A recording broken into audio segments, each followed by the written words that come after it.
Les artistes, moi je sais pas ce que c'est. Je crois qu'il y a des hommes et des femmes qui travaillent avec une énergie, avec une puissance, qui vont vers quelque chose. Et je pense que c'est un peu tout ce dont on parle depuis tout à l'heure, c'est quand tu es animé par quelque chose, peu importe ce que tu fais, tu peux y mettre quelque chose d'artistique. If I was born to be a winner, then I'ma grow up to be a go-getter. Blood, sweat and tears written in the Plexi Kings, one in a million, the billions that have to say. Bienvenue chez Fort de Best, on est ravis de t'accueillir aujourd'hui pour un nouvel épisode des créateurs de contenu. Une première question, est-ce que tu pourrais te présenter ? Merci de l'invitation. Donc, je m'appelle Samuel Texier, j'ai 25 ans, je suis danseur professionnel, cofondateur de My Dance Academy, une plateforme sur laquelle on met en relation des professeurs de qualité avec des élèves un peu partout en France. Que dire de plus ? Professeur de danse, j'habite à Vanves. Vanves, tu vois, pas très loin d'ici.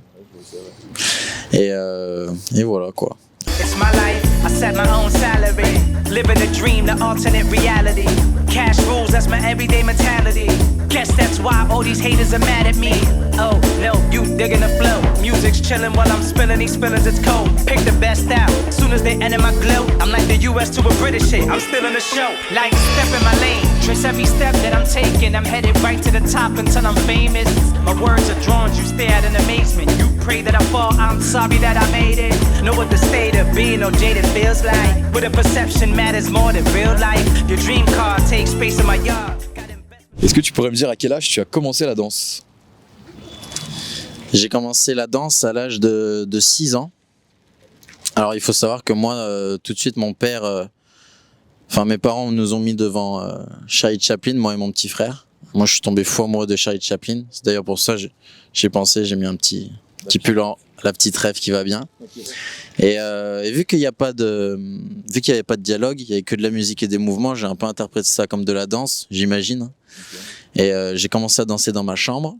Et quand mes parents m'ont demandé ce que je voulais faire comme activité extrascolaire, ils m'ont dit j'ai dit de la planche à voile ou de la danse. Moi, je viens de Brest, donc la planche à voile, c'est pas terrible. Okay. on a essayé la danse et c'est la danse qui a pris le dessus, ouais, complètement. Donc comme on le disait, tes parents ils étaient quand même derrière toi pour te pousser et surtout t'aider dans ta carrière pro. Est-ce que tu pourrais m'en dire plus que ce qu'ont fait tes parents ? Est-ce qu'il y a un rapport avec ce que toi tu fais maintenant ? Ouais. Alors moi j'ai un parcours un petit peu atypique. Je suis tombé amoureux de la danse, j'en ai fait en loisir pendant plusieurs années. Ensuite j'ai découvert les danses de couple. Mes professeurs de danse, Jean-Luc et Laurent Sabel, m'ont dit tu voudrais pas essayer la danse de couple, et donc j'ai essayé et je suis tombé fou amoureux de cette discipline. Et arrivé à un moment donné, 4e, 3e, échec scolaire, je me sentais vraiment pas bien dans ma peau, dans ma vie, tout ça, et à la danse ça se passait plutôt bien. On me disait que j'avais du talent, à l'école on me disait que j'étais mauvais. Donc je pense qu'intuitivement un enfant il se dirige vers ce qu'il aime et dans quoi on le valorise. Du coup je me suis dit que j'allais vouloir devenir danseur professionnel. Maintenant il faut savoir que danseur professionnel en plus en compétition en danse de couple ça coûte extrêmement cher. Et moi à cette époque mes parents n'avaient pas les moyens. Donc du coup j'ai arrêté l'école à 14 ans. Et après le brevet, je suis parti travailler sur les chantiers. J'ai été plombier de mes 14 ans à mes 18 ans. Et voilà, donc c'était le chantier la journée et le soir j'allais m'entraîner à l'école de danse jusqu'à tard et rebelote le lendemain. Donc c'est un peu un rythme de vie très compliqué, ouais, bien entendu, mais porté par une passion, par une soif de victoire, une soif de montrer qui je suis et de réussir et de vivre à travers mon art. Quelles sont tes sources d'inspiration au quotidien ? Je pense que ça doit être ta famille, ouais, comme tu le disais. Mais est-ce que tu as autre chose ? J'en sais, un artiste, une musique, voilà, quelque chose. Moi, mes sources d'inspiration au quotidien, Charlie Chaplin, ouais, mon idole absolue pour l'engagement, ce qu'il a réussi à transformer à travers son art et puis tous les sujets sociétaux qu'il a su aborder à son époque. Okay. Après, Patrick Dupont, Baryshnikov, Nureyev, des grands danseurs comme ça que j'admire énormément. Et puis après, il y a énormément d'artistes. Enfin, par exemple, dans la musique, j'aime autant écouter du Charles Aznavour que du Kerry James. C'est vraiment hyper éclectique, mais en tout cas, j'aime beaucoup. Ce qui m'inspire le plus, en fait, c'est l'engagement que les artistes peuvent prendre pour une cause, un combat, une pensée, une émotion. Et le faire transpirer à travers ce qu'ils savent faire. Quel est ton style de danse de prédilection?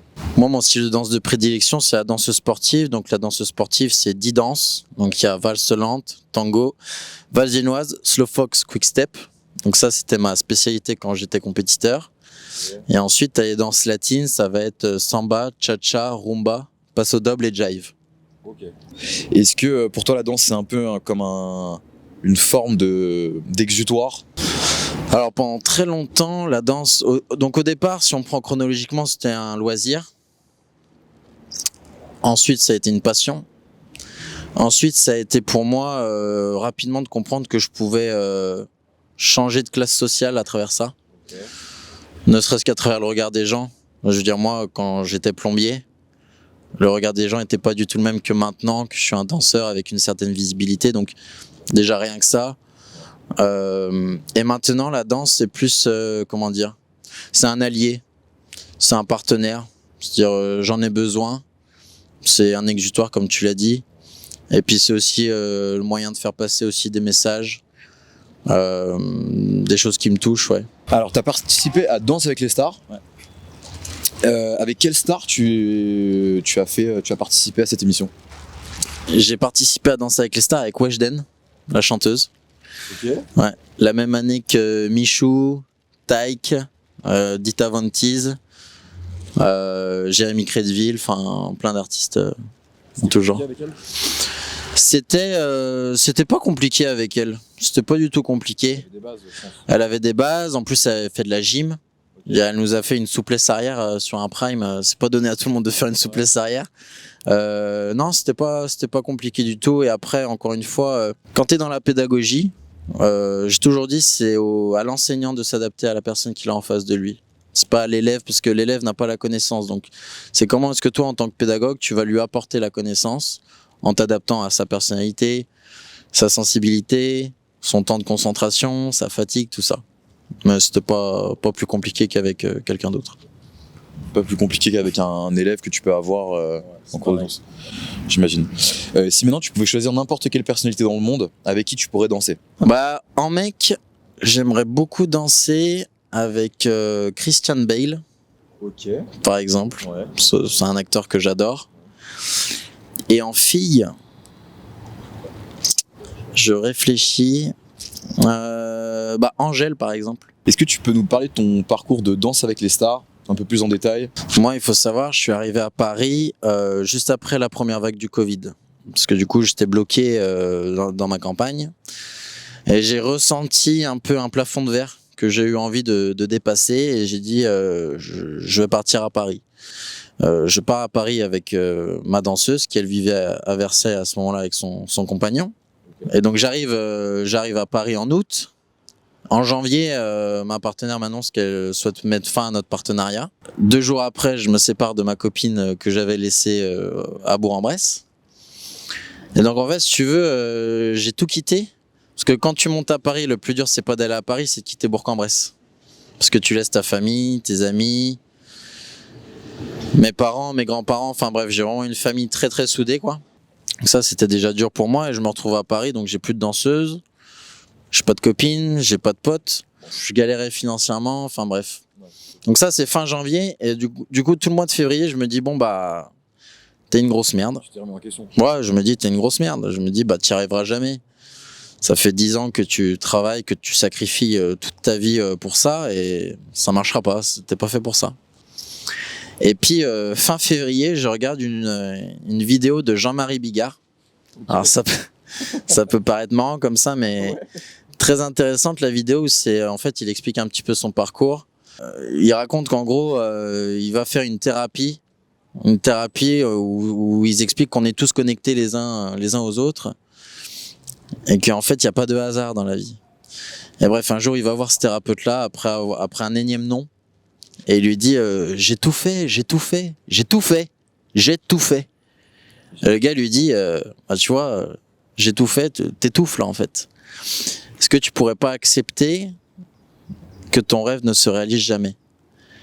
Et le mec dit mais c'est horrible, enfin, comment est-ce que je peux faire ça? Il lui dit oui mais le truc c'est que là tes mains elles sont prises, donc on te donnera rien parce que tes mains sont pas prêtes à recevoir ce que l'univers a te donné. Et le mec dit bah je lâche, je me dis ok, j'arrête, j'abandonne. Le mec rentre chez lui, le téléphone sonne, et là c'est l'attaché de production d'une grosse émission qui lui dit tu voudrais pas venir faire un petit sketch? Le mec en larmes dit ouais bien sûr, ouais, je veux venir faire le sketch. Après avoir fait ce sketch là, il a fait plus de 250 sketchs dans cette émission et c'est ce qui a lancé sa carrière. Moi je suis chez moi en slip, je regarde ça dans mon petit 20 mètres carrés pourri. Bah ouais, peut-être qu'en fait, faut que j'accepte le fait que je serai jamais danseur professionnel à la hauteur que je me l'imaginais. Donc je lâche. Même pas une semaine après, je reçois un message du directeur de casting, Julien Chapereau, que je remercie encore, qui me dit on cherche des nouveaux danseurs pour cette saison, est-ce que ça te dirait de passer le casting de Danser avec les stars? Moi, en larmes, oui bien sûr, ouais. J'ai passé 4 castings et 2 mois après ils me disent que je suis pris. Et là ça a été une émotion assez intense si tu veux parce que je te dis j'ai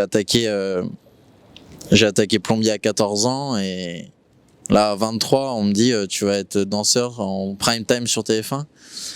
Et il y a une petite anecdote qui est sympa, c'est que quand le premier prime a eu lieu de Danser avec les stars, j'avais 13 ans. On regardait l'émission en famille et on mangeait devant et à la fin ma mère débarrasse, elle regarde la télé, elle me regarde, elle dit oh bah peut-être qu'un jour ce sera toi qu'on verra à la télé. Et moi je sais que ça m'a marqué. Ça m'a marqué, elle a dit ça comme ça, elle y croyait. C'est ça qui m'a marqué. Et du coup c'est vrai que le premier prime qu'on a fait, mes parents étaient là. Ouais, c'était chargé en émotions. Hein. Déjà, je voyais la fierté de mes parents dans leurs yeux, la fierté de mes amis, et puis même moi, pour la première fois de ma vie, je me suis senti fier de moi. C'est-à-dire, j'ai toujours eu du mal à accepter le fait que ce que je faisais c'était bien, tout ça, parce que quand t'as pas de résultat, quand t'as pas de thunes, que tu galères, que personne veut de toi, c'est dur d'en tirer une certaine fierté. Et là, j'ai ressenti un profond bien-être et une vraie fierté, quoi. Une vraie fierté et je le répète souvent, ça peut paraître un peu allure de fan, mais moi ça me dérange pas du tout. Moi je sais que Maxime de Rémez, Catherine Pachet, Denitsa, Faux, enfin c'était mes idoles de jeunesse et là j'étais collègue avec eux. Et donc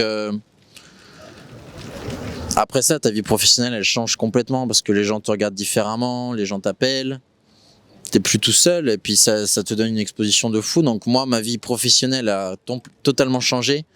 Personnellement, j'ai gardé les mêmes amis, j'en ai même perdu quelques-uns. C'est pas plus mal. Et ouais, c'était. Je suis très reconnaissant, vraiment, d'avoir fait ça. Donc par rapport à l'univers de la photo, tu kiffes. Ouais. Est-ce que tu penses envisager de te consacrer plus sur cet univers-là? Plus de temps ou potentiellement créer quelque chose, j'en sais rien, une boîte, un compte Instagram, enfin j'en sais rien, quelque chose de plus pro. Ouais. Pas vraiment pour la photographie. Par contre, j'ai énormément de projets cinématographiques. En ce moment, je prépare des projets qui sont... C'est magnifique ce qui se passe en ce moment et je vous en parlerai le moment venu. Et puis en plus de ça, j'ai la chance de travailler avec mon petit frère. On a plein d'idées ensemble que ce soit court-métrage ou même pour les tournages de danse, tout ça. Donc je vais plus aller me tourner vers quelque chose de graphique. Okay. Dans le sens tournage. Ouais. Petit à petit, la danse elle sera toujours présente, mais j'aime développer un petit peu différemment, déjà parce que je prends de l'âge et que danseur, tu le fais pas ad vitam aeternam, non, il faut penser aussi à la suite.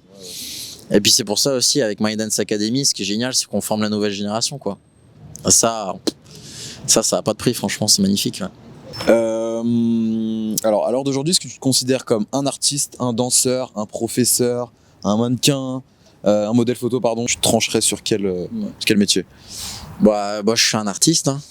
Ouais. Je suis un artiste, j'aime un peu tout. Après, artiste, je sais pas vraiment ce que c'est pour être honnête avec toi. J'ai rencontré des gens qui se disaient artistes, qui étaient pas du tout artistiques. Et à contrario, j'ai rencontré des gens qui se disaient pas artistes, mais qui le sont. Par exemple, des menuisiers, des plombiers qui font des choses absolument extraordinaires. Ils se disent pas artistes. Et pourtant, c'est des artistes. Et il y a Jacques Brel qui disait ça. Les artistes, moi, je sais pas ce que c'est. Je crois qu'il y a des hommes et des femmes qui travaillent avec une énergie, avec une puissance, qui vont vers quelque chose. Et je pense que c'est un peu tout ce dont on parle depuis tout à l'heure. C'est quand tu es animé par quelque chose, peu importe ce que tu fais, tu peux y mettre quelque chose d'artistique. Un cuisinier qui va être hyper bon dans ce qu'il fait. Putain, Cédric Grolet par exemple, mais quel artiste quoi. Et puis il y en a plein d'autres. Mais j'ai même envie de te dire quelque chose. Un médecin qui sauve la vie à quelqu'un. C'est beau quand même. C'est même plus que beau. Un chirurgien cardiaque, le gars, ils font de ces trucs, c'est incroyable. Bah, on peut y voir une forme d'art, quoi. Tu vois, donc en fait, moi, je pense que... Parce que le problème artiste, c'est toujours pareil quand t'es gamin. Tu vas dire à tes parents, je vais être un artiste. Et fiston, il faut payer le loyer, là. Il faut payer, c'est pas concret. Oh, réveille-toi, gamin. Oh. T'es con quoi, artiste. Tu vas pas mettre ça sur ta fiche d'impôt, tu fais quoi comme métier, artiste? Non. Donc je pense qu'en fait on peut être artistique dans tout ce qu'on fait à partir du moment où on aime ce qu'on fait quoi. Est-ce que t'as un film préféré? Ouais. Et un film qui t'inspire aussi? Ouais. Bah moi pendant longtemps ça a été Billy Elliot. Normal hein, parce que on peut vraiment faire un parallèle entre ce film là et ma vie. Et Once Upon a Time in America. Il était une fois en Amérique. Ça, ce film-là, si vous l'avez pas vu, il y a tout dedans. Il y a l'amour, l'amitié, la trahison, l'enfance, la vie adulte, la délinquance. Enfin bref, t'as vraiment tout. C'est un chef-d'œuvre. La BO, c'est magnifique. Non, franchement, c'est à voir. Alors, tu fais un peu d'acting, je crois. Ouais. Dans quel type de format tournes-tu? Pour l'instant, j'ai pas encore tourné vraiment en tant qu'acteur. On est en préparation d'un court-métrage. D'accord. Avec mon petit frère. Bah, c'est pas possible, je t'ai jamais autant cité toi. On le voit à la caméra. C'est incroyable, il va falloir qu'on le voit à la caméra. On vous fera une insertion. Je vous envoie la photo. Faites-moi confiance. Et ouais, beaucoup de projets et là c'est en préparation. En préparation. On va pas en dire plus. Voilà, exactement. Dis-moi un conseil que tu donnerais à une personne qui, comme toi, rêverait d'être danseur et de vivre de sa passion. Eh bien, je ne te donnerai aucun conseil. Alors, ouais, non, même pas. Alors, en fait, je vais développer un petit peu. Il ne faut jamais écouter les conseils de personnes qui ne t'accompagnent pas dans le process. C'est-à-dire que moi, je pourrais donner un conseil, là, comme ça, face caméra, croyez en vos rêves, continuez de travailler dur. Ce que tout le monde dit, c'est du bullshit. Tu ne peux écouter les conseils que des personnes qui t'entourent et les personnes qui sont prêtes à accepter le mauvais résultat des conseils qu'ils t'ont donnés. Parce que moi, plein de fois, j'ai écouté plein de conseils. Hein. Et moi, je revenais vers la personne et je disais, mais ça n'a pas marché. Mais ça n'a pas marché, ton conseil, du coup, on fait quoi maintenant? Ah bah, je sais pas, tu te démerdes, hein, c'est ta vie, hein, c'est ton parcours. Donc, le conseil que je donne aux jeunes qui veulent se lancer là-dedans, bon, bien sûr, croire en soi et tout, ok, ça c'est d'une banalité abyssale, mais entourez-vous de gens qui croient en vous. Les gens qui vous disent que vous n'êtes pas capable ou quoi, bah, je dis pas de les écarter parce que peut-être qu'ils ont raison. Vraiment s'entourer de gens positifs, qui croient en vous, qui vous regardent avec amour, qui peuvent vous dire les choses même les plus dures avec l'intention derrière qui vous aime. Et voilà, et surtout écouter son cœur. Merci d'être passé chez For The Best. Franchement, c'était un plaisir. Bah, plaisir partagé. Et si tu as un petit message pour le moment qu'on a passé ensemble, un petit message en général que tu as à dire. Eh bien, merci For The Best. C'est incroyable ce que vous nous proposez. C'était vraiment un bon moment. On a pu parler de plein de sujets divers et variés. Et puis, n'hésitez pas à me suivre sur Instagram. Et puis bien entendu aussi également My Dance Academy. Si vous cherchez des profs de danse de qualité près de chez vous, contactez My Dance Academy et nous saurons répondre à vos besoins. C'était corporate là. très corporate. C'était très corporate, hein. Des fenêtres. C'était bien. Hein. Ouais. Ouais, c'était bien. Merci beaucoup en tout cas. Je passe chez For the Best. J'avais 15 ans, je grattais un texte. Pendant que mon ref retire ses chaînes, AMG se prend une balle dans la tête. Tremblement de terre, je suis plus le même. C'est la rue, la vraie gros, c'est H.E.M. J'ai 15 gars qui tchao au heb. J'appelle Nida ce soir, je m'y